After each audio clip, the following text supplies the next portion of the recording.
రక్షణ, ఇంధనం, విమానయానం, అంతరిక్షం, సాంకేతిక పరిజ్ఞానం, ఆరోగ్య సంరక్షణ రంగాల్లో నూతన పెట్టుబడి అవకాశాలను అన్వేషించాలని ప్రధానమంత్రి నరేంద్ర మోదీ ఫ్రెంచ్ కంపెనీలకు, ప్రభుత్వానికి పిలుపునిచ్చారు.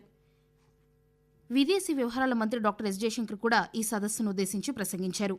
కీలక రంగాల్లో భారత్, ఫ్రాన్స్ దేశాల మధ్య సహకారాన్ని బలోపేతం చేయడం, పటిష్టమైన సప్లై చైన్ వంటి అంశాలపై ఆయన ప్రస్తావించారు.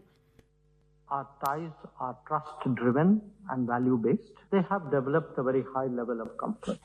That, in turn, allows us to contemplate a very broad range of domains for cooperation. Quality of our strategic partnership encourages the ambitious nature of our agenda. So the more we do with each other, the more we strengthen our positions, and equally important, help stabilize the global economy in volatile and uncertain terms.